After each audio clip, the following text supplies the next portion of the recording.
इब्तिदा रब्बे जलील के बाबरकत नाम से अक़ीदत व ख़िराज ज़वात मुक़द्दसा के हुज़ूर प्रोग्राम सक्सेसमेंट्री में मैं हूँ आपका मेज़बान ग़ज़नफ़र जावेद। जैसे कि नाज़रीन आप जानते हैं कि हम आपकी मुलाकात करवाते हैं उन कामयाब लोगों से जो ज़िंदगी में कामयाब हुए और आज एक कामयाब ज़िंदगी गुजार रहे हैं। इनकी ज़िंदगी मशाल राह की हैसियत रखती है। आज हमारे साथ जो शख्सियत मौजूद हैं वो स्पोर्ट्स की दुनिया में कहा जाए तो एक बेहतरीन नाम रखते हैं। आज हम जिस स्पोर्ट्स को कवर करने की बात कर रहे हैं वो एक मार्शल आर्ट का स्पोर्ट्स है, मार्शल आर्ट का स्टाइल है। मार्शल आर्ट में जब हम बात करते हैं तो मार्शल आर्ट में डिफरेंट स्टाइल हमें देखने को मिलते हैं। मार्शल आर्ट में हमें ताइक्वांडो देखने को मिलता है, कंग फू है, भांडो है, इसके अलावा जो है जूडो कराटे है, डिफरेंट स्टाइल्स हैं। उनमें ताइक्वांडो को एक इनफरादी हैसियत हासिल है पाकिस्तान में, दीगर जगहों पे, स्कूल्स में, कॉलेजेस में, यूनिवर्सिटी लेवल पे और क्लब लेवल पे खेले जाने वाला स्पोर्ट्स है। आज हमारे साथ जो है फेडरेशन, पाकिस्तान फेडरेशन के डिप्टी सेक्रेटरी मौजूद हैं, कामरान कमल कुरैशी साहब। आइए दोस्तों, आइए नाज़रीन, इनसे मुलाकात करते हैं और जानने की कोशिश करते हैं इनके ख़यालात की अक्स को। अस्सलाम वालेकुम कामरान साहब, कैसे हैं आप? ठीक हैं? वालेकुम अस्सलाम जी, अल्हम्दुलिल्लाह। आप सुनाइए खैरियत? माशाल्लाह, इतना आपने अरसा गुजारा और हम सबसे पहले तो ये जानना चाहते हैं करियर का आगाज़ कैसे हुआ, यानी इसको आपने इस शोबे के अंदर आए कैसे? बेसिकली स्टार्ट मेरा करियर 1988 में मैंने टाइक्वांडो स्टार्ट किया। ठीक है। हमारे पास गुलशन में एक क्लब हुआ करता था, कराची एरो क्लब के नाम से। ठीक है। सर मोहम्मद अली वहाँ पर हुआ करते थे, तो मेरे फादर, मेरे को शौक तो बहुत था क्योंकि उस ज़माने में ब्रूस ली का बहुत ज़्यादा क्रेज़ था। सही है। तो उसको देखते हुए, किस सन की बात है? 1988 की बात है। तो मैट्रिक मैंने भी किया नहीं था, समझे। अच्छा अच्छा। तो बस वो और बाबा भी काफ़ी स्पोर्ट्स के थोड़ा सा वो था कि उनको भी शौक था कि हाँ स्पोर्ट्स करें। तो उसके साथ बस मैंने बाबा से कहा कि यार मुझे कहीं ना कहीं टाइक्वांडो के लिए जाना है, तो वो मुझे वहाँ एरो क्लब ले गए। सही है। और अपने साथ, और वहाँ सर मोहम्मद अली थे जिनके पास मैंने एडमिशन लिया वहाँ क्लब में, और फिर वहाँ से मैंने अपना टाइक्वांडो कैरियर का स्टार्ट किया। ज़बरदस्त। और उसके साथ साथ बस फिर वो चलता रहा। फिर मुख्तलिफ championship, national championship, province level पे, क्लब लेवल पे खेलते रहे, जीतते रहे, हारते रहे, और मतलब गो ऑन था, वो चलता रहा। सही है। तो साथ साथ पढ़ाई भी चलती रही? साथ साथ ऑब्वियसली पढ़ाई चलती रही। उसके साथ फिर हमने जो है इसको तब क्योंकि वो फेडरेशन से रिलेटेड नहीं था, हमारा अकेडमी जो थी, क्लब जो था वो हमारा, तो फिर हम फेडरेशन की तरफ गए। हमने वहाँ फेडरेशन को ज्वाइन किया। उस ज़माने पे AQ राजा साहब जो है वो फेडरेशन के करता रहता थे, तो उनके पास हमने फिर वहाँ से स्टार्ट किया, डिस्ट्रिक्ट लेवल खेला, फिर प्रोविंस लेवल खेला, फिर नेशनल चैम्पियनशिप्स खेली, अल्हम्दुलिल्लाह। सही है। काफ़ी मतलब ये सारा सीन जो चलता रहा 2000 ऑलमोस्ट जो है वो 4 तक। सही है। प्लेइंग कैरियर जो है 2004 में मैंने लास्ट अपनी सिंध चैम्पियनशिप, जिसमें मैं सिंध का चैंपियन था, मैंने इसको एज रिटायरमेंट अपना प्लेइंग कैरियर को ख़त्म किया। सही है। क्योंकि उसी साल शादी भी थी, तो वो फिर हमने उसको इसीलिए उसको ख़त्म भी किया। तो उसके बाद फिर अल्हम्दुलिल्लाह साथ साथ कोचिंग चलती रही, कोचिंग कोर्सेज चलते रहे। फिर 2006 में जो है मैंने नेशनल रेफरी कोर्स पास किया। सही है। और फिर मैं नेशनल रेफरी बन गया। फिर वो उस कोचिंग से थोड़ा रेफरी की साइड पे जाना शुरू कर दिया। लेकिन आपका जो साथ करियर था वो कहाँ था? वो मतलब ये तो सारा स्पोर्ट्स ही चल रहा है सारा, तो क्या ये करियर ही था या इसके अलावा भी कुछ? बेसिकली इसके अलावा ये करियर तो नहीं, इसको कह लें हॉबी। इस टाइम हम इसको लेके चलता था साथ साथ में। मैं बेसिकली अभी एयरलाइन में जॉब करता हूँ, फ्लाई दुबई में, as a cargo operation assistant, cargo operation manager. तो वो साथ साथ, उससे पहले मैं जेरी जोनाटा में था, मतलब एयरपोर्ट की जॉब है। मेरी जॉब कार्गो की है, शुरू से कार्गो फील्ड में ही रहा, और इसको साथ साथ लेके चलता रहा। पढ़ाई जैसी खत्म हुई तो जॉब शुरू की, जॉब के साथ साथ इसको, ये सब साथ साथ चल रहा था। ये बड़ा एक मुश्किल काम था कि सब कुछ साथ साथ चल रहे थे ऑब्वियसली। तो घर वालों की काफ़ी सपोर्ट थी, फादर बहुत मोटिवेट थे कि यार नहीं करो, साथ साथ सब चीज़ों को लेके चलो। फिर छोटी मोटी कोई जॉब भी चलती रहती थी साथ साथ, कभी कोई स्कूल में जॉब कर ली, कभी कुछ कर लिया, मतलब पढ़ाई के साथ साथ स्पोर्ट्स से रिलेटेड ऑब्वियसली।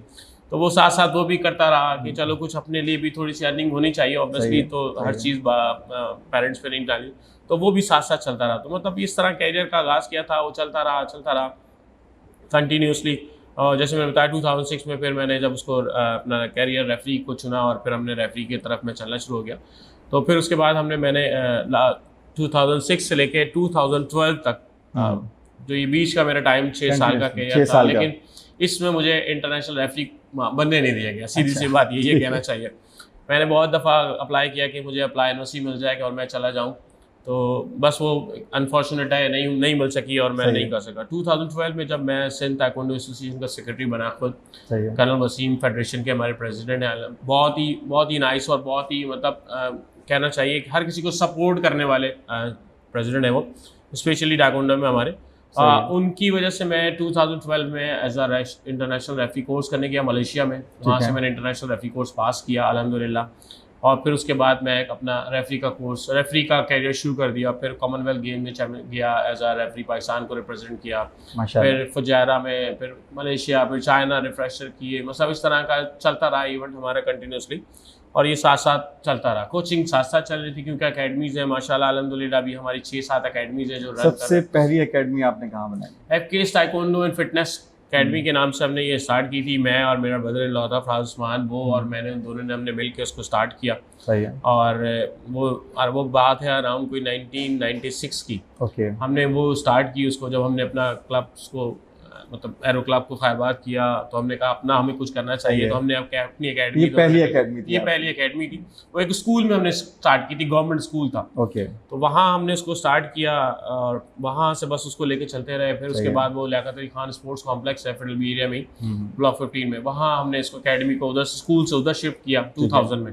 और फिर वो 2000 से वहाँ कंटिन्यूसली अल्हम्दुलिल्लाह आज तक रन कर रही है, चल रही है वहीं। उसके साथ साथ मजीद हमारी 6-7 अकेडमीज रन कर रहे हैं। ब्रांचेस कहलाएंगी या अलग-अलग? बेसिकली अब हमारी हमने इसको एक फैमिली का नाम दे दिया, FK's टाइकोंडो फैमिली कर दिया हमने। और उस फैमिली के अंडर ये बेसिकली सारी ब्रांचेस रन कर रही हैं। उनकी अपनी अकेडमी, जहाँ हम बैठे हुए, ये PCHS टाइकोंडो अकेडमी के नाम से यहाँ भी हमारी अकेडमी है और हम यहाँ रन कर रहे हैं। तो जहाँ जो अकेडमी है उसी नाम से, लेकिन वो अंडर सुपरविजन या अंडर अम्ब्रेला जो है वो FK's टाइकोंडो फैमिली के काम कर रही है।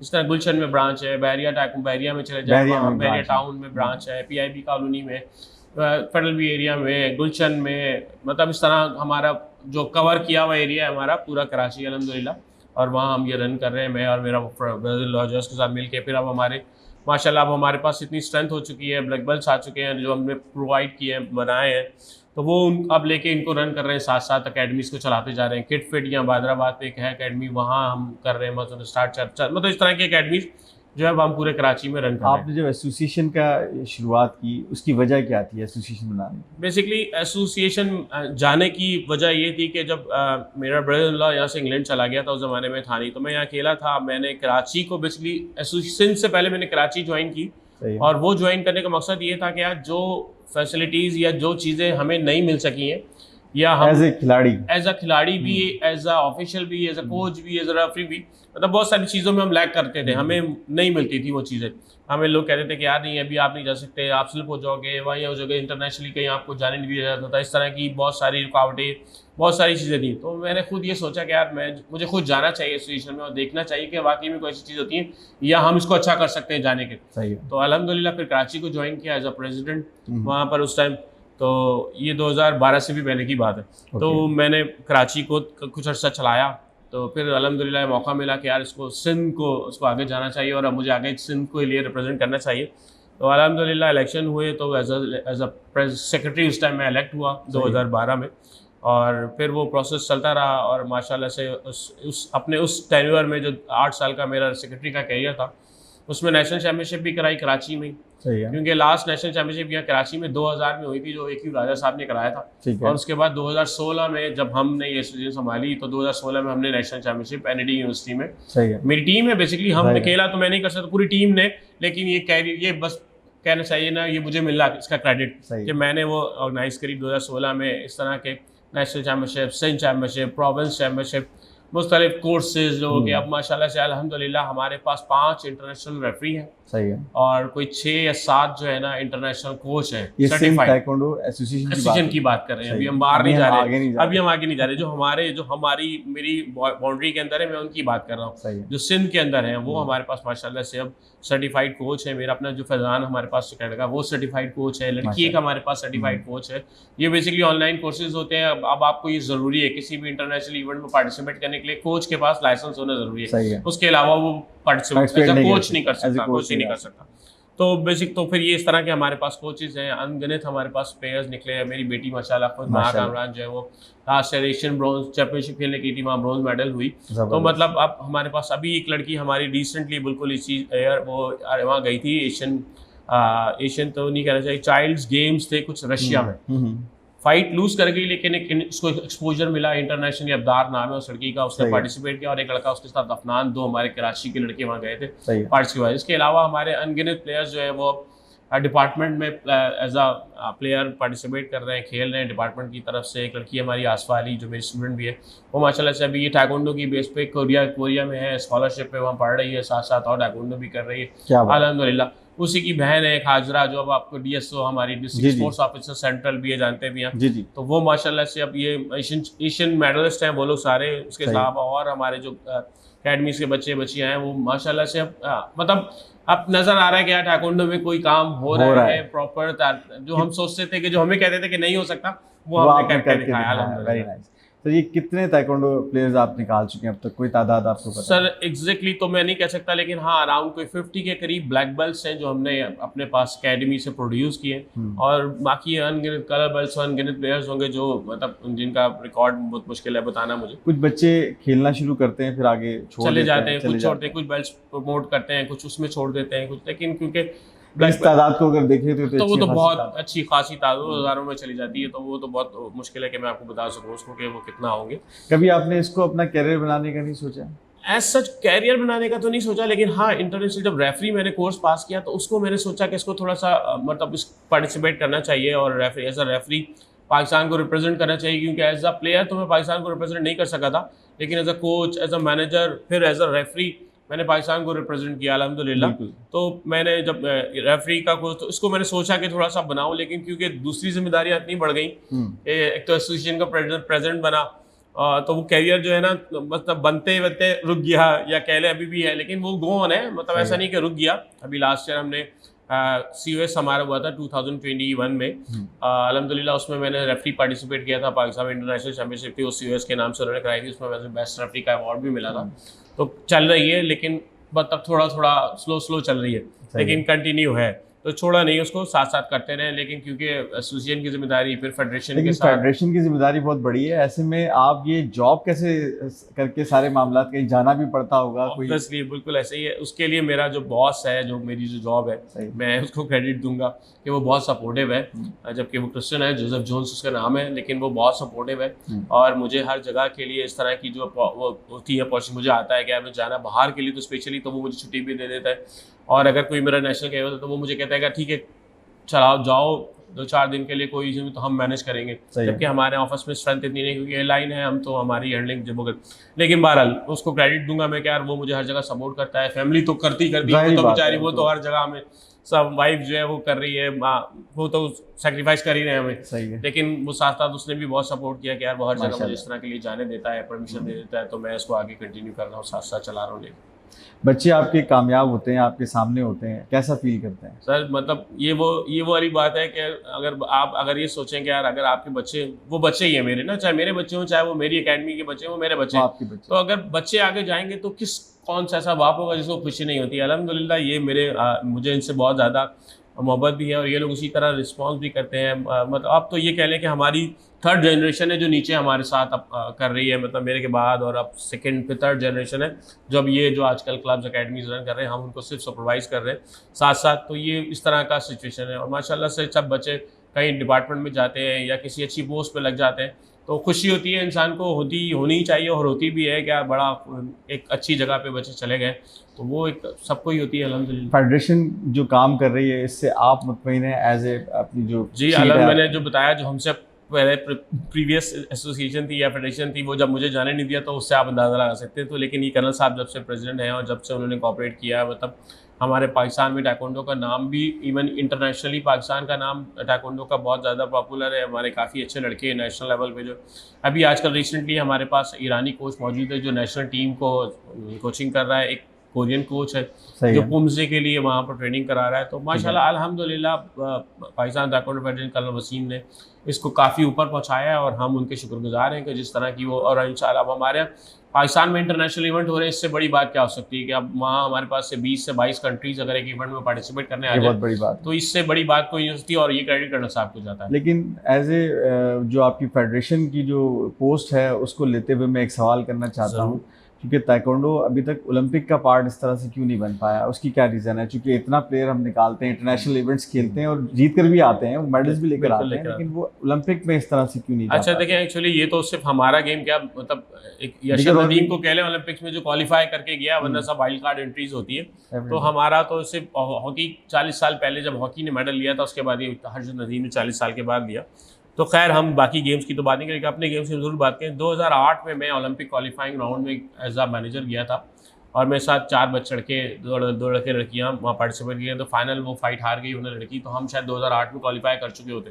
अच्छा। लेकिन अनफॉर्चुनेटली वो नहीं कर पाए, क्योंकि एक तो देखो हम अभी काफ़ी पीछे हैं, मतलब उसकी इंटरनेशनल वजह लेवल पे। आप क्या समझते हैं? क्या कोई ऐसा कोई गवर्नमेंट की तरफ से कोई सपोर्ट होनी चाहिए, वो नहीं होती है, या कोई लड़कों में इतनी स्ट्रेंथ नहीं है, आगे बढ़ नहीं स्ट्रेंथ पाए? तो ज़रूर है, गवर्नमेंट की सपोर्ट भी होती है, लेकिन उस तरह नहीं होती जिस तरह की होनी होनी चाहिए, चाहिए। होनी चाहिए। अब देखें ना, आप पूरे पाकिस्तान में एक इलेक्ट्रॉनिक सिस्टम है हमारी फेडरेशन के पास, सही है, और KPNP वही का सिस्टम है। अब तमाम- वो सिर्फ यूज़ करती है जब हमारी नेशनल चैंपियनशिप होती है, तो हम लोग उसमें पार्टिसिपेट करते हैं, हम उसको उस टाइम यूज़ करते हैं। तो प्लेयर्स इसके लिए तैयार नहीं होते। नहीं हो, अब आप इंटरनेशनल इवेंट जब खेलने जाते हैं तो वो तो इंटरनेशनल इलेक्ट्रॉनिक्स पे फाइट होनी, आप जब तक उस पर ट्रेनिंग नहीं करेंगे, उस पर प्रैक्टिस नहीं करेंगे, तो आप कैसे कम्पीट करेंगे जाके इंटरनेशनल इवेंट में? तो सर आप तो फेडरेशन भी देखते हैं, इसके लिए कोई आपने हल निकाला? और इसके लिए बिल्कुल हमने कोशिश करते रहे हैं मुख्तलिफ। अभी पहले तो ये देखें आप, मैट हमारे पास लगा हुआ यही नहीं होते थे अकेडमीज़ में। सही है। अल्हम्दुलिल्लाह अब काफ़ी अकेडमीज़ में मैट देना शुरू किया, एसोसिएशन ने, फेडरेशन हमें प्रोवाइड किए, हमने डिविजन्स को प्रोवाइड किए। अब अल्हम्दुलिल्लाह मैट्स आने शुरू हो गए। इलेक्ट्रॉनिक सॉक्स हमने बच्चों के लिए लेके एसोसिएशन ने रखे ताकि कोई इवेंट में एटलीस्ट पार्टिसिपेट। अब हम इस दफ़ा कोशिश कर रहे हैं कि नेशनल गेम्स, आपको पता है शायद इस साल नहीं तो नेक्स्ट ईयर जनवरी फरवरी में कराची में है। सही है। तो हमारी पूरी कोशिश होगी कि सिंध ओलंपिक में भी मैं एज एसोसिएट सेक्रेटरी काम कर रहा हूँ, तो हमारी पूरी कोशिश है कि हमने उनसे रिक्वेस्ट भी डाली हुई है कि हमें वो इलेक्ट्रॉनिक सिस्टम जो है ना सिंध को किसी तरह से प्रोवाइड कर दें, ताकि वो एक सिंध के पास आ जाए। इससे पहले हमारे पास एक डेडो का सिस्टम था, जो हमारे उमर सईद साहब है, CEO साहब, वो हमें सपोर्ट किया था, उन्होंने किया था, लेकिन क्योंकि वो चेंज हो गया, अब KPNP में चला गया, क्योंकि बहुत जल्दी जल्दी तेज़ी से चेंज करती हैं चीज़ें होती हैं।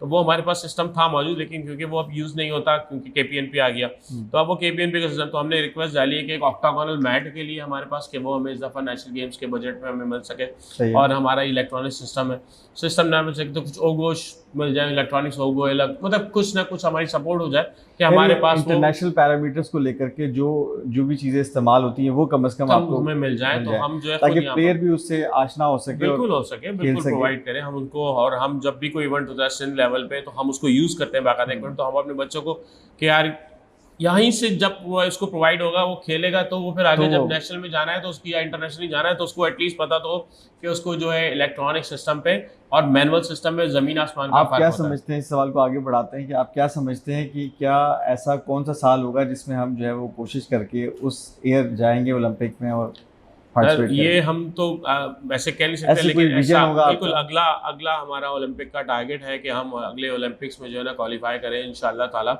और क्योंकि हमारे कुछ लड़के ऐसे हैं जिसमें शाहजेब है, हारून तो थोड़ा सा अच्छी होंगे, लेकिन शाहजेब एक ऐसा लड़का हमारे पास है जो काफ़ी, उसकी रैंकिंग भी है, बढ़ रही है, वो मुख्तलिफ इवेंट्स में जो है मेडल्स भी लेके, जो रैंकिंग इवेंट्स होते हैं बेसिकली, जो रजिस्टर्ड इवेंट होते हैं WT के, उसमें वो जब पार्टिसिपेट करते हैं तो उनकी रैंकिंग बढ़ती है, मेडल जब वो लेते हैं उसमें सिल्वर मेडल, ब्रॉन्ज, गोल्ड, जो भी उनके पॉइंट्स के हिसाब से, तो उनकी रैंकिंग बढ़ रही होती है। तो अब वो माशाल्लाह शाहजेब की अच्छी रैंकिंग हो गई है, तो हम एक्सपेक्ट कर रहे हैं कि इंशाल्लाह ताला आने वाले ओलंपिक्स में पार्टिसिपेट पाकिस्तान को जो है ना रिप्रेजेंट करेंगे। ज़बरदस्त है, ज़बरदस्त, अच्छा लगता है ये कि पाकिस्तान को रिप्रेजेंट करना ही बड़ी बात होती है। बड़ी बात, मुख्तलिफ इवेंट्स में करते रहते हैं। ओलंपिक एक ऐसा है जहाँ पर सभी स्पोर्ट्स होते हैं, तो हमारा भी ख्वाहिश होती है कि हम ताइक्वांडो को भी देखें वहाँ पर।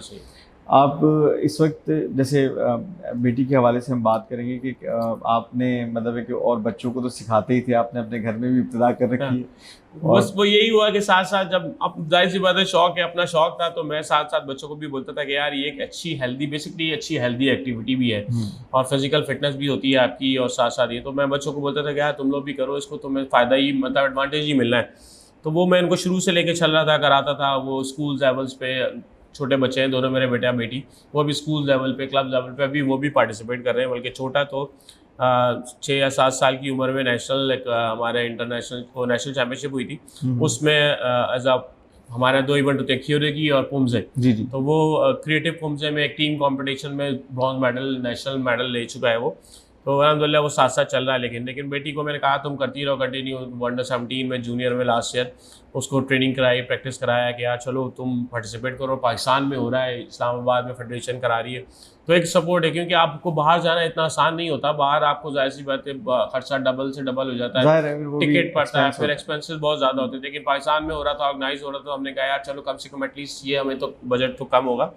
लेकिन अब बहरहाल वो हमने कहा बस ट्रेनिंग करो कंटिन्यूस, तो करती रही, खिलाते रहे उसको, ट्रेनिंग कराते रहे। और इंशाल्लाह ताला मैंने कहा था वो ठीक है, उसका हैवी वेट है वो जूनियर की, तो उसमें मेडल के चांस थे उसके। मैंने कहा था तुम ट्रेनिंग करो, अच्छा है तुम कर सकती हो। तो उसने भी मोटिवेट हुई, करती रही साथ साथ। उसने कहा नहीं बाबा मैं करूँगी, तो उसको खुद मैं ट्रेनिंग कराता रहा। सही है। और अल्हम्दुलिल्लाह बैरिया ले जाता था, पीछे से 2-3 जगहों पे उसको मुख्तलिफ जगहों पर ट्रेनिंग कराता रहा अल्हम्दुलिल्लाह। फिर वो जब खेलने गई वहाँ पर तो बहुत हाई था उसका मोराल, और अल्हम्दुलिल्लाह बच्चे वहाँ पार्टिसिपेट कर रहे थे। इसके साथ साथ 3-4 बच्चे ऐसे थे हमारे जूनियर में, अल्हम्दुलिल्लाह जूनियर बच्चे हमारे माशाल्लाह से बहुत हैं। उसके अलावा एक बच्ची ने सिल्वर मेडल लिया हमारा वहाँ, और 4 बच्चों ने ब्रॉन्ज मेडल लिए। तो इसके साथ तो अल्हम्दुलिल्लाह उस इवेंट में हमारे 5 मेडल बने थे एशियन चैम्पियनशिप में। तो उसमें साथ इसका वहाँ का भी ब्रॉन्ज मेडल बना माशाल्लाह से अल्हम्दुलिल्लाह। इनके लिए तो इंस्पिरेशन आप ही होंगे ऑब्वियसली, उनके लिए तो मैं ही इंस्पिरेशन के, वो मेरी वजह से ही कर रही थी उसको। तो मतलब ऐसा जिसको कोई ऐसा शौक भी नहीं था, लेकिन मेरी वजह से शौक डेवलप हुआ। हाँ, वो मुझे देख के ही बेसिकली हुआ। मैंने उसको मोटिवेट भी किया, उसको कहा कि तुम करो यार, चाहे कर सकती हो। तो उसने फिर। आप ताइक्वांडो में किसको अपना आइडियल मानते हैं?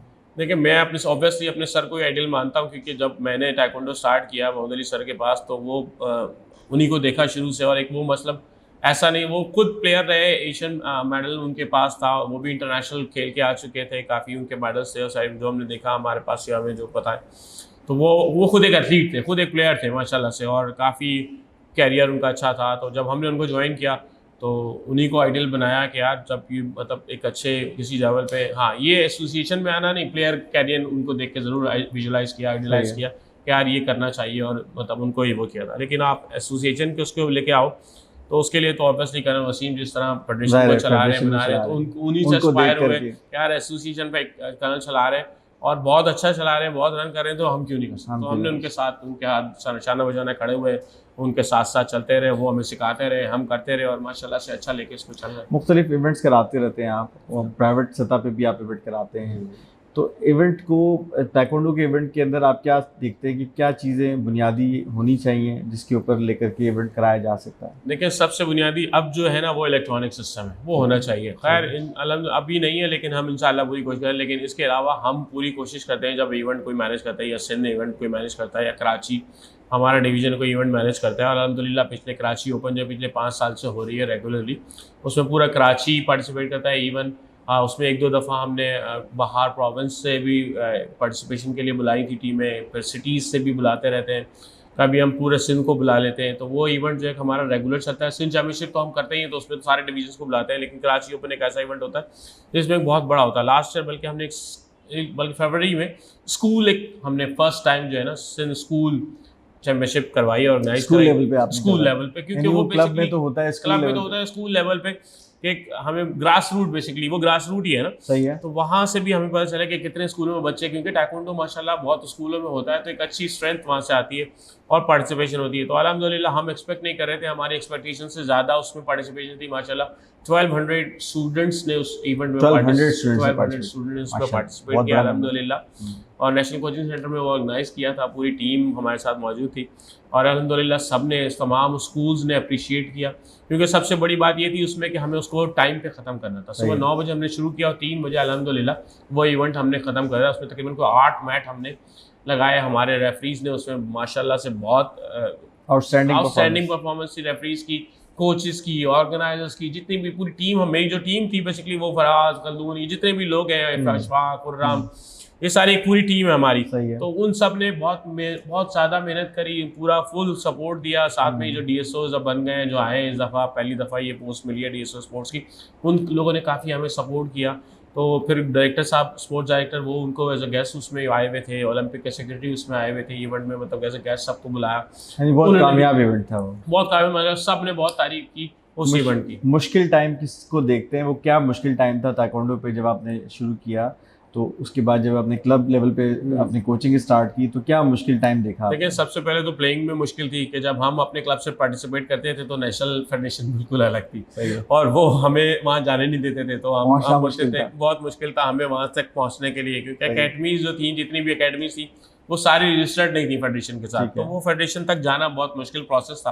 तो बहरहाल वो अबूर किया, वहाँ गए, पार्टिसिपेट किया, खेला भी वहाँ से, फिर तो ये तो प्लेइंग कैरियर के लिए आया। फिर जब कोचिंग साइड पे आई या जब अकेडमीज को रजिस्टर्ड कराया उनका टाइम आया, तो फिर बड़ा उसमें भी इतनी मुश्किल आती थी कि यार हम रजिस्टर्ड, क्योंकि एक ही राजा साहब जब फेडरेशन चलाते थे तो वो यहाँ पर उनके पास, तो वो बड़ा उनका बड़ा टफ हर चीज़ था कि बड़ा मुश्किल से बच्चों को बेल्ट्स को, अच्छा उनकी चीज़ें वो अच्छी थी कुछ चीज़ें, लेकिन कुछ चीज़ें थोड़ी सी सख्त थी जो नहीं होनी चाहिए। बहरहाल तो वो मुश्किलात आती रही, उसको झेलते गए, करते रहे कंटिन्यू साथ साथ। कोई प्लेयर अगर मार्शल आर्ट ताइक्वांडो में ज्वाइन कर लेता है उसको बाद में पता चलता है ताइक्वांडो तो गेम है, स्टाइल है, लेकिन मार्शल आर्ट में और भी बहुत सारे वो क्लब्स खुले हुए हैं, भांडो के, कंग फू के, दीगर और क्लब खुले में, तो वो वहाँ जाने के सोचे या सिर्फ ताइक्वांडो में क्यों रुके कोई प्लेयर आप? देखिए ताइक्वांडो बेसिकली स्कूल लेवल पे है हमारा, कोई और दूसरा गेम इतना पॉपुलर नहीं है ताइक्वांडो के अलावा जो ताइक्वांडो की बेस, अगर आप देखें तो गेम स्पेशलिटी क्या है? बेसिकली देखें ना, हमारे यहाँ 90% किक्स हैं जो बेसिक ब्यूटी है उसकी ना, और क्योंकि ये स्पोर्ट्स बेस्ड गेम है, ठीक है, जो स्पोर्ट्स रूल से होता है, स्पोर्ट्स बेस से इंजरी 10% होती है, लेकिन इंजरी हर गेम में होती है, लेकिन इसमें तो क्योंकि इसमें सेफ्टी गियर्स हैं, प्लस ओलंपिक का स्टाइल है, ओलंपिक में ताइक्वांडो होता है। तो हम तो सबसे ज्यादा लोगों को बोलते हैं भाई ओलंपिक गेम है, ताइक्वांडो क्वालिफाई करना एक थोड़ा मुश्किल है, लेकिन ओलंपिक गेम तो है ना दूसरे गेमों से, इसीलिए ये पॉपुलर भी है हमारी स्ट्रेंथ। और हम बहुत मतलब हम इतना नहीं, ऐसा नहीं कहना चाहिए कि मैं हूँ तो कर रहा हूँ, मेरी टीम है तो हम कर रहे हैं, कि हमने बड़ा इसको पॉपुलर किया, फेडरेशन ने, हमने मिलकर इसको काफी इसको लेके चले, स्कूल्स में आप लोग काफी में भी, फिर क्लब्स में भी, कॉलेजेस में, यूनिवर्सिटीज में, कराची यूनिवर्सिटी ने काफी सपोर्ट किया है, विक्रा यूनिवर्सिटी काफी सपोर्ट कर रही है, इस तरह के प्लेयर्स को मौका दे रही है कि वो उनको स्कॉलरशिप भी दे रही है और उनको इस तरह को प्रोवाइड कर रही है, तो बच्चों के लिए एक अच्छा वो है। फिर कॉलेजेस में भी होता है, मतलब मैं कॉलेज में करा रहा हूँ, सेंट जोसेफ कॉलेज है हमारा, वहाँ मैं कराता हूँ, पीसीएस गर्ल्स कॉलेज है तो वहाँ मैं एज ए ट्रेनिंग करा रहा हूँ, तो बड़ा सपोर्ट करते हैं प्रिंसिपल्स वहाँ स्कूल्स के, कॉलेज के। फिर उसके बाद क्लब आ जाता है, तो क्लब में अल्हम्दुलिल्लाह कोई तकरीबन तो अब ज्यादा अवेयरनेस आ गई है, अब बहुत ज़्यादा है, बहुत ज़्यादा, पहले से बहुत ज़्यादा है। अब वही मतलब ना, अब क्लब भी हैं, डिस्ट्रिक्ट्स भी हैं, उसके बाद डिवीजन लेवल पे चले गए, और उसके बाद अब फिर उसके बाद प्रोविंस आ जाता है, और अब बच्चे माशाल्लाह से इंटरनेशनल इवेंट खेलने को मिल रहा है पाकिस्तान में, इससे बड़ी बात क्या होगी अवेयरनेस। किसी नए क्लब को आपके पास एसोसिएशन में रजिस्ट्रेशन के प्रोसेस से कैसे गुजरना पड़ता है? बहुत ईजी सा उसका प्रोसेस है, हम उसको बोलते हैं कि भाई अपने क्लब्स की हमें अपने लेटर हेड पे हमें लिखे दो कि यार ये हमारे डेज हैं, टाइमिंग है, और हम उसको विजिट करते हैं। सही, वो क्लब चल रहा होता है, अगर ठीक है रन कर रहा है, उसका इंस्ट्रक्टर जो एटलीस्ट कम से कम 3rd से 4th डैन ब्लैक बेल्ट हो, तो वो हम उसको बोलते हैं कि ठीक है वो क्वालिफाइड है, वो करा सकता है, कलर रन कर सकता है, वो कर रहा हो। फिर उसकी टाइमिंग जैसे हम उसको चेक करते हैं, विजिट करते हैं, तो हम उसको पहले प्लेइंग राइट्स देते हैं 1 साल के लिए, कि उसका क्लब चलता भी रहेगा 1 साल तक, उसकी परफॉर्मेंस भी सामने आ जाती है, हाँ चेक भी होता रहता है, और कोई ज़्यादा चार्जेस भी नहीं है, नॉमिनल चार्जेस है, हम 1000 रुपीज़ पर ईयर चार्ज करते हैं, फिर उसका कोई इतना कोई फीस नहीं, तो वो पूरे साल की उसको इन्फ्लेशन फिर हम उसको दे देते हैं, लेकिन पहले साल उसको प्लेइंग राइट्स मिलता है, अगर वो कंटिन्यू कर रहा है, उसका क्लब चल रहा है, रन कर रहा है, तो हम उसको नेक्स्ट ईयर जो है ना रजिस्टर्ड कर देते हैं। एसोसिएशन से जैसे वो फेडरेशन के अंदर कोई क्लब अपना रजिस्ट्रेशन के प्रोसेस, जैसे आपने कहा बड़ा मुश्किल था, लेकिन हम लोग गए, हमने किया, वो क्या प्रोसेस है? अब देखें बहुत इजी हो जाता है कि अब हमारे थ्रू ये हो जाती है चीज़ें ना, क्योंकि एसोसिएशन आप ही आगे उसको, हम उसको फॉरवर्ड, वो हमें जैसे अब हमने कराची डिवीजन तमाम डिवीजन्स को बोला कि वो अपने अपने क्लब्स को रजिस्टर्ड करें, उनको अपने पास एफिलिएशन लें, जब वो उनसे रजिस्टर्ड हो जाती है क्लब डिस्ट्रिक्ट बॉडी से, डिस्ट्रिक्ट जो है वो कराची बॉडी से, कराची जो है सिंध पे आ जाती है, जब सिंध के पास आ जाती है तो सिंध जो है बेसिकली हम उसको फिर फेडरेशन में ले जाते हैं रजिस्टर्ड कि भाई हमने एफिलिएट कर ली है अपने पास, अब इनके लेटर्स हम फेडरेशन को भेजते हैं, वो वहाँ से एफिलिएशन के उनके लेटर्स आ जाते हैं, और अल्हम्दुलिल्लाह वो उनको कुछ करने की जरूरत नहीं है, सिर्फ हमारे तक पहुँचाने की जरूरत है। क्या बात है, यानी डॉक्यूमेंटेशन आप तक पहुँचे, उसके बाद वो इजी है, बहुत ईजी है, हम उनको फिर प्रोसेस आपका है, फिर हमारा प्रोसेस है, और अल्हम्दुलिल्लाह पहले तो हम भाग भाग के थक जाते थे और एफिलिएशंस मिलती नहीं थी, तो खैर 12 लेकिन ये प्रोसेस हमने आसान कर दिया है। लेकिन अब भी जो लोग क्लब्स है ना, वो मतलब इतना करते हैं कि उसमें भी इतना लगाते हैं, जैसे कि 1000 रुपीज़ फीस है, आपको भी पता है आजकल के दौर में कुछ पूरे साल में एक बच्चे की फीस भी नहीं होती, शायद इससे ज्यादा होती है, इससे ज्यादा ही फीस होती है, तो उसके लिए भी थोड़ा सा ना क्लब्स वो करता है कि यार हाँ दे रहे हैं, वो चाह रहे हैं, टाइम दो उनको, ये करो, तो अभी भी प्रोसेस चल रहा है ये हमारा, तो ये इस तरह होता है। लेकिन कुछ क्लब्स हैं जो अगर रेगुलर हमारे साथ एफिलिएटेड है, लेकिन अल्हम्दुलिल्लाह अब करते हैं, बस कोशिश करते हैं कि यार टोटल तादाद क्या है इसके अंदर? आज अब जो हमारे पास रजिस्टर्ड क्लब है, जो कराची की अगर मैं बात करूं तो 52 क्लब्स हैं जो रजिस्टर्ड हैं कराची में। अगर इंटीरियर को पूरा मिला लें तो तकरीबन कोई 10 से 12 क्लब जो हैं वो हमारे इंटीरियर में आपकी तमाम शहर आ जाते हैं। जैसे हमारे पास कराची, हैदराबाद, उसके बाद फिर सक्खर, लाड़काना, मीरपुर खास, बेनज़ीराबाद और ये हमारे पास 6 डिवीज़न है जो 6 डिवीज़न जो हमारे साथ रजिस्टर्ड हैं और वो हम उनके साथ काम कर रहे हैं। उनके क्लब्स हैं वो हमारे पास तो कोई भी ऐसी सिंध लेवल पे जो कोई हमारा करवाती है, कोई चैंपियनशिप करवाती है, तो वो सारे डिवीजन उसमें पार्टिसिपेट करता है। अभी लाल सिंध गेम्स हुए लास्ट हमारे पास अप्रैल में इसी साल, तो तमाम डिवीजन उसमें पार्टिसिपेट किया और माशाल्लाह से अब जो है ना इंटीरियर में भी गेम्स प्रमोट हो रहा है बाकायदा। हैदराबाद में, सक्खर में और बेनज़ीराबाद में, लाड़काना में सब जगह मेडल गए। मतलब ऐसा नहीं है कि सिर्फ कराची एक मेन है, ऑब्वियसली एक बड़ा शहर है तो मेडल्स 90% ज़्यादा उनके पास जाते हैं, लेकिन हैदराबाद भी अब मेडल ले रहा है, उनके प्लेयर्स भी माशाल्लाह से आगे आ रहे हैं। सक्खर के प्लेयर्स माशाल्लाह से आगे आ रहे हैं। लड़काना, मीरपुर खास, मुरादाबाद, बेनज़ीराबाद जो पहले नवाबशाह था, वहाँ के बच्चे भी मेडल लेके गए इस दफ़ा सिंध चैम्पियनशिप में, सिंध गेम्स के। तो अल्हम्दुलिल्लाह पूरा प्रोविंस जो है ना तरक्की कर रहा है, सिर्फ ये नहीं कि कराची कर रहा है, अब सब मिलके सबको लेके चल रहे हैं, सबको आप लेके चल रहे हैं। एक खिलाड़ी के लिए क्या समझते हैं कि क्या आपके पास फार्मूला है, क्या आप ऐसा कुलिया बताना चाहते हैं? क्योंकि खिलाड़ी आता है, खेलता है, कई ऐसे होते हैं इंजर्ड हो जाते हैं तो फिर वो नहीं पार्टिसिपेट कर पाते, फिर वो छोड़ भी देते हैं। तो आप ऐसा कौन सा फार्मूला बताना चाहते हैं किसी एक प्लेयर के लिए जो हमारे नाज़रीन देख लें, तो उनमें से कोई हो सकता है? देखिए, हम सबसे पहले उनको मोटिवेट ये करते हैं कि जब वो हमारे पास प्लेयर आता है और हम उसको बोलते हैं कि यार देखिए आप जो है ना किसी भी गेम में चले जाएं, सबसे पहले तो डर ये होता है पेरेंट्स को कि यार इंजरी का होता है कि यार ये तो गेम मार्शल आर्ट से मार धाड़ का और उसमें तो चोट लगनी है, तो हम उनको थोड़ा सा मोटिवेट करते हैं। मैं तो खास इस तरह करता हूँ कि मेरी अपनी बेटी जो है वो खेल रही है तो उससे बड़ी और क्या बात होगी। तो चोट तो देखिए हर गेम में लगती है, लेकिन हम उनको ये बोलते हैं कि जब आप किसी दूसरे गेम में, ख़ास तौर पर हम क्रिकेट की बात करते हैं, क्रिकेट बहुत पॉपुलर है हमारे मुल्क में, शहर में। क्रिकेट में कितने बच्चे पार्टिसिपेट करते होंगे, खेलते होंगे और कितने पाकिस्तान लेवल पे जाके पाकिस्तान को रिप्रेजेंट करते होंगे, कितने आपके अंदाज़न आप लगाएं तो शायद गिनती के आप हाथ पे गिन लेते हैं। बिल्कुल ऐसे ही। तो लेकिन हम उनको ये मोटिवेट करते हैं, ठीक है आपको खेलना है, क्रिकेट खेलें, जो भी मर्जी है गेम खेलें, लेकिन हमारे गेम में आपको ये एडवांटेज मिलता है कि पाकिस्तान को आप 1.5 से 2 साल में रिप्रेजेंट कर सकते हैं। 2 साल में शायद क्रिकेट में आप वहाँ तक पहुँच ही नहीं सकते पाकिस्तान की टीम के लिए, उसके लिए तो पता नहीं कितनी जिद्दोजहद क्या करनी है। लेकिन हमारे पास जब एक प्लेयर आता है तो हम उसको 2 साल में माशाल्लाह अल्हम्दुलिल्लाह नेशनल प्लेयर बना देते हैं, उसको कोई नेशनल खेल लेता है और अगर थोड़ा सा अच्छा है, थोड़ी ज़्यादा वो है तो वो उसको डिपार्टमेंट भी हायर कर लेता है। अभी जिस तरह हमारे 2 बच्चे अभी डिपार्टमेंट में वापदा ने उनको हायर किया, वो उनको पे कर रहा है और हम अब क्योंकि इंटरनेशनल इवेंट पाकिस्तान में हो रहे हैं तो वो इंटरनेशनल प्लेयर बन जाते हैं, तो पाकिस्तान को रिप्रेजेंट कर लेते हैं। वो क्या उम्र होनी चाहिए बच्चे की जब वो ताइक्वांडो स्टार्ट करे? देखिए, ताइक्वांडो स्टार्ट करने की बेसिक उम्र तो 4 साल का बच्चे से स्टार्ट कर लेना चाहिए, लेकिन जो उसका बेसिकली जो मेन फोकस होना चाहिए प्लेयर का, वो रहता है बनता है 16-17 साल का बच्चा जो होता है, वो ही बच्चा जो है ना आगे कुछ परफॉर्म करता है। क्योंकि ये जो एज है बेसिकली वो ब्लैक बेल्ट अगर है तो वो उसकी एज है, क्योंकि अब हमारे अंडर 14 भी इवेंट होता है, अंडर 17 भी होता है और सीनियर इवेंट भी होता है।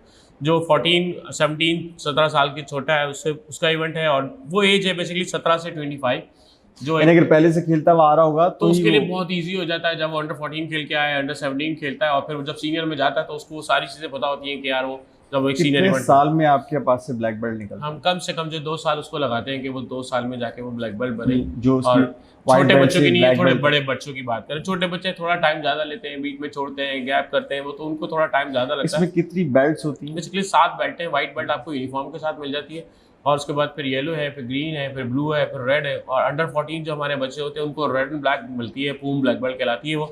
और वो फिर उसके बाद ऑटोमेटिकली ब्लैक बेल्ट हो जाता है। जब इसके बाद भी स्टेजेस होते हैं, उसके बाद स्टेजेस होते हैं, फर्स्ट डैन, सेकंड डैन। ये जो डैन होते हैं ये इसकी क्या स्पेशल? बेसिकली इसके लिए ये होता है कि उसका एक कोर्स है बाकायदा ना प्रॉपर हमारे पास, वो हम जैसे मैं 5th डैन ब्लैक बेल्ट हूँ तो उसके पुमजे हैं, फ्राइडे ब्लैक बेल्ट के बाद उसके पास पुमजे हैं, उसकी टेक्निक्स हैं, तो वो बाकायदा उसका एक प्रॉपर अब जो है ना फेडरेशन टेस्ट लेती है और फिर वो उसको पास करता है तो वो सर्टिफिकेट रिकमेंड करके मैं फेडरेशन को भेजता हूँ, फिर फेडरेशन उसको। ये भी सारा प्रोसेस आप ही के एसोसिएशन के थ्रू होता है? अल्हम्दुलिल्लाह हो रहा है, सब चीज़ें होती हैं, करते हैं। मतलब ऐसा नहीं होता कि हम अपने सर्टिफिकेट के लिए तरसते थे और वो हमें मिलता नहीं था, तो अल्हम्दुलिल्लाह। लेकिन अब हम पूरी कोशिश करते हैं कि यार आगे लोगों को आगे फ्यूचर प्लान क्या दिखते हैं? हम फ्यूचर में अब यही जैसे नेशनल गेम्स आने वाला है नेक्स्ट ईयर जनवरी फरवरी में, तो हमारी पूरी कोशिश यही है कि अब उस नेशनल गेम्स को फोकस करें और हमारे यहाँ काम सिंध को जो हम अपना क्योंकि कराची में होस्ट करेंगे उसको हम होस्ट कर रहे हैं, तो हम उसमें ज़्यादा से ज़्यादा मेडल लेकर आएँ और क्योंकि जब आप नेशनल लेवल पे मेडल लेते हैं तो आपको एक तो डिपार्टमेंट बच्चे को मिल जाता है, वो क्या होता है उसमें कि बच्चा डिपार्टमेंट की तरफ से खेलता है, उसको सैलरी मिलती है, तो उसके घर को भी सपोर्ट हो जाती है, और एक वो मॉरल सपोर्ट, फाइनेंशियल सपोर्ट होते हैं जो हमें चाहिए होती है, बच्चों को चाहिए होती है, तो वो बेनिफिट भी मिलता है। और फिर नेशनल अगर वो गोल्ड मेडलिस्ट हो जाए तो उसको इंटरनेशनल खेलने का चांस मिल जाता है। अच्छा, आप ये कहना चाह रहे हैं इस बात से कि अगर बच्चा खेलता हुआ जाए तो साथ उसको ये फाइनेंशियल सपोर्ट होती है तो उसको एज ए कैरियर भी बना सकता है? बिल्कुल बना सकता है ऑब्वियसली। और फिर साथ साथ अगर वो स्कूल्स में हमारे यहाँ जॉब मिल जाती है, हम लोग को भी कोशिश करते हैं कि बच्चों को प्रोवाइड करें कि वो स्कूलों में एज अ कोच लग जाते हैं, वो वहाँ से उनको सपोर्ट कुछ अर्निंग हो जाती है, तो उनका घर का अपना थोड़ा सा खर्चा जो चलता रहता है साथ साथ, तो ये भी एक सपोर्ट है ऑब्वियसली। और साथ साथ वो डिपार्टमेंट में अगर चला जाए तो उसको वहाँ से डबल सपोर्ट मिलना शुरू होती है कि मंथली सैलरी तो मिलती है, प्लस जब वो मेडल लेता है तो उसकी भी उसको थोड़ी सी वो मिल जाती है, मुराद मिल जाती है। तो वो इस तरह की चीज़ें होती हैं। तो ये जो चीज़ें हैं हमारे पास ताइक्वांडो में, तो ये भी बच्चे के लिए एक मोटिवेशन होती है कि यार मैं अगर इसको कंटिन्यू करता रहूँ तो आगे चल के मुझे कुछ ना कुछ इसका बेनिफिट लाजमी मिलेगा, और अल्हम्दुलिल्लाह मिलता है, करते हैं लोग, कर रहे हैं। ठीक है, मोटिवेशन के लिए कोई बात नौजवानों के लिए कहना चाहेंगे? बस मैं यही कहना चाहूँगा नौजवानों के लिए, खासतौर पर पेरेंट्स के लिए कहूँगा कि यार पेरेंट्स से मैं रिक्वेस्ट करूँगा बल्कि कि वो अपने बच्चों को और बच्चियों को, जो आजकल गैजेट का ज़माना है, सिर्फ खेल, कंप्यूटर, लैपटॉप, मोबाइल, घर से निकलने का है नहीं, वो एक मोबाइल बच्चे के हाथ में, वो पूरा दिन उसी में लगा रहा है, तो ये इन सब चीज़ों से उनको निकालें। हमारे यहाँ ग्राउंड जो है ना वो बिल्कुल वीरान हो चुके हैं, सही अकेडमीज जो है वो थोड़ा काफ़ी रन, तो हम उनको रिक्वेस्ट करेंगे कि बच्चों को बाहर निकालें, फिजिकल एक्टिविटी कराएं, उनसे लेके जाएं उनको। सिर्फ ये नहीं कि वो ताइक्वांडो में लेके आए, दूसरे स्पोर्ट्स में डाल दें, ठीक है, उनको जो अच्छा लगता है वो स्पोर्ट्स कराएं, लेकिन खुदारा उनको गैजेट से निकालें और इनको जो है ना फिजिकल एक्टिविटी की तरफ लेकर आएँ। क्योंकि वो कहते हैं ना मिसाल है कि जब ग्राउंड जो है ना आबाद होंगे तो हॉस्पिटल वीरान हो जाएंगे। तो हमारे यहाँ लेकिन हॉस्पिटल अभी आबाद है और ग्राउंड वीरान है। तो ये मेरी रिक्वेस्ट है पेरेंट्स से कि वो इसको अपने साथ अपने बच्चों को थोड़ा सा इस तरफ राग़िब करें उनको, और नौजवानों से या प्लेयर्स से, ख़ास तौर पे फीमेल से, उनको ये एडवांटेज मिलता है कि जब वो आगे आते हैं, यहाँ पार्टिसिपेशन मिलती है, तो उनको हम सेल्फ डिफेंस टेक्निक भी सिखाते हैं, जो उनको आजकल का जो दौर जिस तरह है, अगर मतलब बाहर तो बहुत सारे वाक़यात होते हैं सब, तो उनको भी थोड़ी सी उसमें सपोर्ट मिल जाती है, उनको कॉन्फिडेंस मिल जाता है, और मिल जाता है, हो तो एक कॉन्फिडेंस हो जाता है उनको, तो वो एक अच्छी चीज़ हो जाती है खास तौर पे फीमेल प्लेयर्स के लिए। तो वो एक मेरी तरफ से उनको भी रिक्वेस्ट है कि वो आएँ, घरों से बाहर निकलें और यहाँ पर आएँ, पार्टिसिपेट करें। सिर्फ ये नहीं कि सिर्फ मैं अगर मेरी अकेडमी मेरे पास आए, नहीं, जहाँ भी जाएँ कराची में उनको जहाँ जगह मिलती है, जहाँ ताइक्वांडो हो रहा है वहाँ जाके उसको स्टार्ट करें, लेकिन निकलें बस बाहर। कोई ज़रूरी नहीं है कि सिर्फ वो मेरे पास आएंगे, तो क्योंकि देखें जिस क्लब में भी जाएंगे वो एफिलिएटेड है, उसको वो सारी अपॉर्चुनिटीज़ मिल जाएंगी, तो वो स्टार्ट करें बस वहाँ से। तो ये मेरा एक बहुत बहुत शुक्रिया आपका, आपने हमें इतना वक्त दिया। आपका बहुत शुक्रिया कि आप हमारे पास आए और सक्सेस मेंटरी आप उसको रन कर रहे हैं, माशाल्लाह से बड़ा अच्छा एक प्रोग्राम है। आप हमें टाइम दे देते हैं, हमारे लोगों को टाइम दे देते हैं, या इस तरह के स्पोर्ट्स को बेसिकली मीडिया आप लोग जिससे मीडिया के लोग हैं, इनकी वजह से हम प्रमोट होते हैं, तो ये होना चाहिए। बाकी मीडिया से भी मैं रिक्वेस्ट करूँगा इस तरह की कि वो इस तरह के इंटरव्यूज़ या इस तरह की चीज़ें करें, ताकि ये स्पोर्ट्स को प्रमोट मिले और हम लोग आगे जाएँ आप लोग के तवज्जुह से। तो आप लोग का बहुत शुक्रिया, थैंक यू सो मच, जज़ाकल्लाह कि आप आए और हमें यहाँ पर। बहुत शुक्रिया नाज़रीन, ये हमारी मुलाकात थी जनाब कामरान कमर कुरैशी साहब से, जो कि पाकिस्तान फेडरेशन के डिप्टी सेक्रेटरी हैं और सिंध ताइक्वांडो एसोसिएशन के प्रेसिडेंट हैं। आज हमारे साथ मौजूद थे, तो आपको ज़रूर अच्छा लगा होगा इनसे मुलाकात करके। तो अगले किसी एपिसोड में हम फिर आपको किसी कामयाब शख्सियत से मुलाकात करवाएंगे, इस उम्मीद के साथ कि आप रखेंगे अपना बहुत ख्याल। अपने मेज़बान गज़नफ़र जावेद को दीजिए इजाज़त। अल्लाह हाफ़िज़, अल्लाह निगहबान।